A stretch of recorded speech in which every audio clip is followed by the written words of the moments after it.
everyone, and welcome to the latest update of our global outlook here at the Economist Intelligence Unit. My name is John Ferguson, Country Analysis Director, and today I'm joined by Emily Mansfield, our Principal Economist, and Felix Delbruck, our Country Risk Director. We would like to talk to you today about US monetary policy and the trade war, and also about Brexit. So lots of things going on in both of these areas that we want to talk about today. Felix, maybe we can start with you. We can start with Donald Trump's latest bombshell. As of September 1st, the US will slap 10% tariffs on the remainder of Chinese imports, approximately $300 billion worth. What's going on?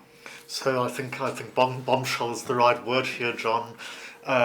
Really quite surprising, to put it mildly. So just to step back a bit, a bit more than a month ago, Donald Trump and his counterpart in China, Xi Jinping, agreed on a trade truce. So they agreed to freeze tariffs while negotiations were ongoing.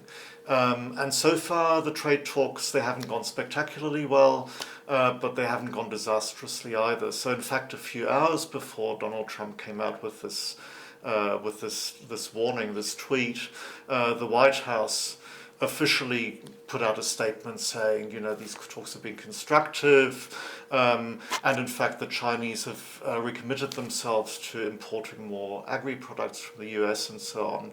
So it really was quite a surprise. Right.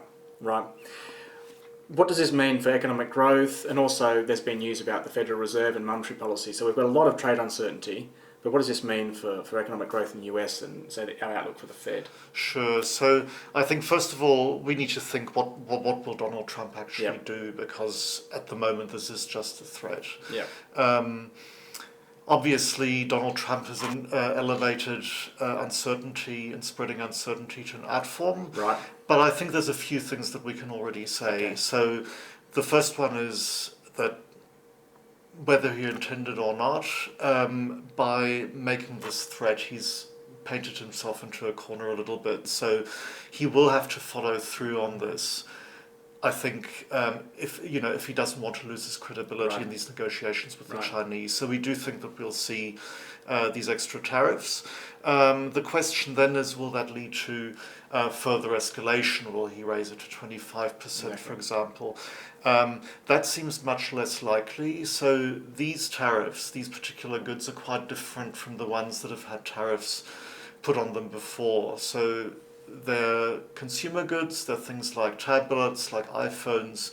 So these tariffs will actually hit ordinary US consumers in their wallets. And so politically, this is just much more sensitive than the earlier tariffs were. So he will have to tread carefully, and there are still opportunities to agree a new truce. Right. There's an APEC meeting later this year in Chile.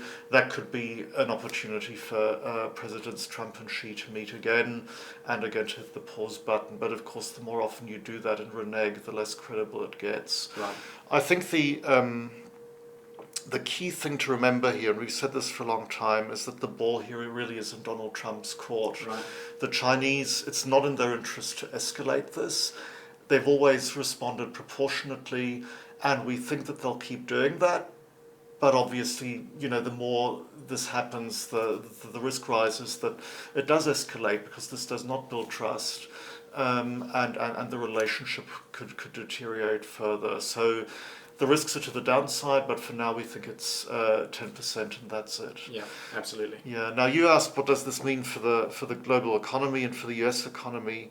Well, if we look at what share prices have done, they've fallen, but not spectacularly, so less than at the end of last year, for example. That's probably appropriate, so we might shave down our US growth forecast a little bit, but not that much. So, that trade uncertainty was already weighing on growth anyway, of course, yes. And weighing on markets. Yes, it's just that this uncertainty is now a little bit more than it was before. It does all depend on what the Fed does.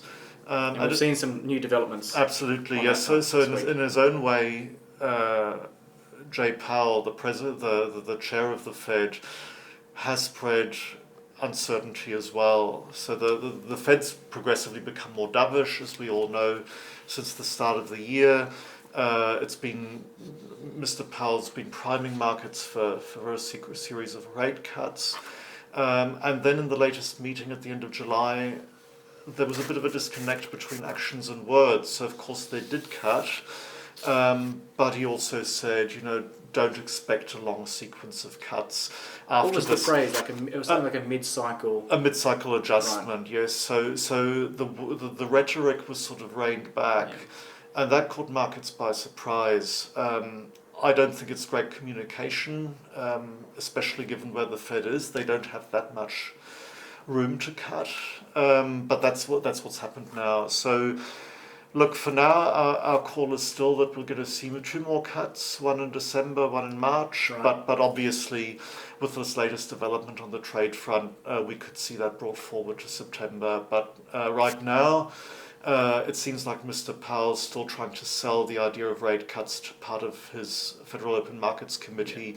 He's also got political issues with Donald Trump pressuring him to cut more, so there might be a little bit more room to go before we see that. Absolutely. And I think one of the difficulties for the Fed is that monetary policy isn't necessarily great at dealing with trade uncertainty. It can be a blunt instrument in that respect. So I think absolutely. So look, if we look at the 2 developments together, the big surprise really is the trade announcement, and there's only so much the Fed can do to mitigate that uncertainty. But the fact that the Fed is more dovish and other central banks are cutting rates as well, it takes a little bit of the heat off. But you mentioned the global economy, so that's a bit of a developing story around the Yes. global economy right now. Is more markets looking at monetary easing? Absolutely. So on its own, I think that will support the global economy in the short term, and we need to remember why central banks are doing this. It's because of the uncertainty. It's because inflation is really low as well. So it's not simply a response to weaker growth. So that is stimulatory. It helps, but it can't do everything. And of course, it means that those central banks will have less firepower if the going gets really tough. So it's risky as well. Absolutely. Felix, thanks so much. There's a lot going on there. I'm sure we'll come back to it in the coming months. Okay. From one area of uncertainty to another, Brexit, Emily, a lot has happened in the last few weeks. We've got a new PM, a new cabinet for starters. How does this affect what we think will happen or what is going on with the Brexit process?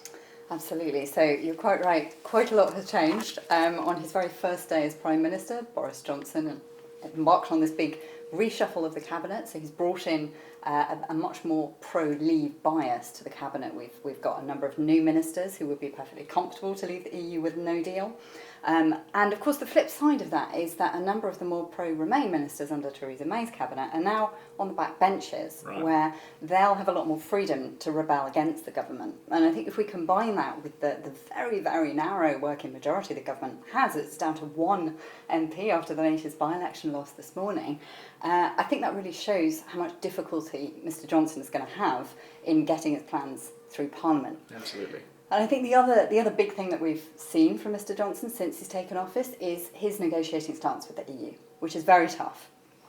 So he's made quite clear that at this stage at least, he's not even going to start negotiating until the EU agrees that they'll get rid of the Irish border backstop. Right. Of course, hugely controversial. The EU has said it has no intention whatsoever of backing down on this. But I think also EU leaders were taken a little bit aback by quite how serious Mr Johnson seems to be about potentially taking the UK out of the EU with no deal at all. So there is a little bit of nervousness now.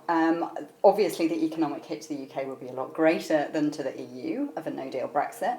But at the same time, EU leaders don't really want for that to happen. So I think if we want to characterise what's happening right now, it's basically a game of chicken. The question is, which side will back down first? Right. So how exactly? How do we think this standoff will play out? Well, I think it's a very good question. I think, first of all, we have to not forget that there's actually 3 players involved in this standoff. So obviously we've got the British Prime Minister, Mr Johnson, we've got the EU, we've also got the UK Parliament. We don't really expect Mr Johnson to get any substantial, meaningful EU concessions over the summer. But the problem is that then when he comes back in September and starts trying to push a no-deal Brexit through Parliament, he'll receive pushback there as well. So, there are a number of things as well that MPs could do if they want to push back on Mr Johnson, if they are concerned that he'll take the UK out of the EU with no deal. We've looked in detail at all of these options, and we think the most likely are either that they push for an emergency debate and table a motion to prevent a sort of disorderly no-deal Brexit. Right. And John Bercow, the Speaker of the House of Commons, has suggested he'd be open to this. Or, secondly, they could call a vote of no confidence in Mr Johnson, which, of course, would trigger a snap election. Right. But, I think if we want to try and make a forecast about Brexit... It's a very difficult forecast. It's a very difficult forecast to make. And there are, realistically, a number of scenarios that are feasible. We flashed these out as well. We've looked at what would happen potentially in the case of a no-deal Brexit at the end of October. We've also looked at the potential for an extension of that deadline, perhaps if there is some meaningful progress in negotiations with the EU. But I think really the most likely outcome, in our view, is that Mr Johnson, faced with gridlock Parliament on the one hand and no meaningful concessions from the EU on the other, will call a snap election himself, saying that he really needs a Conservative majority, break that deadlock, get a majority, and then take us out of the EU after that snap election. Right. What do we think? It's very tough, of course, but what do we think will be the result of this election, if we can look that far ahead?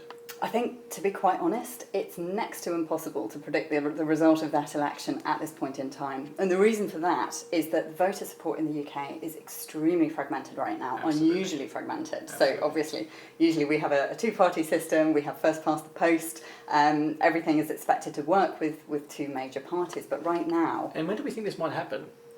Later this year or early next year. It would take a while.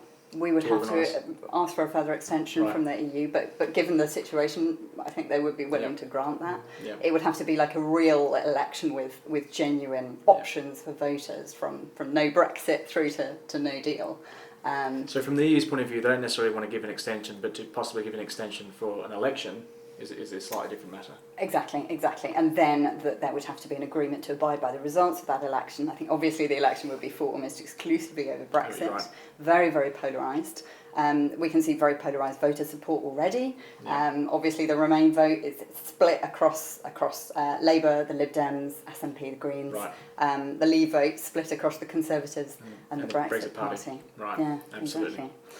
So the bottom line is this uncertainty, this political impasse is likely to carry on. But if we're talking about an election later this year, possibly falling into next year, we've got quite a few months left of Brexit-related uncertainty. I think that's absolutely it, and I think that's really the bottom line here, that we've got a delayed Brexit probably coming up, an early general election, possibly even a second referendum if we end up with a coalition perhaps of these Remain supporting parties after that election. So for the moment, more uncertainty, more market volatility, and of course more pressure on the pound, as we've seen this week. Absolutely. And you mentioned the other potential outcomes like the no-deal Brexit. So that's not our central forecast, but it's actually still something that's quite feasible, even though it's not our central view of how this will unfold. I think that's very much the case. Lots of options we need to be concerned about. Emily, thank you so much. Felix, thank you very much. That's all for us for this month, but let me direct you to our website, eou.com, where you can find a lot more analysis from our country analysis teams, and also to our various Twitter feeds, where we comment daily and hourly up to the minute with latest developments on the Fed and trade and European politics and Brexit and so on. But thank you so much for watching, and we'll be back next month with another update of our global outlook.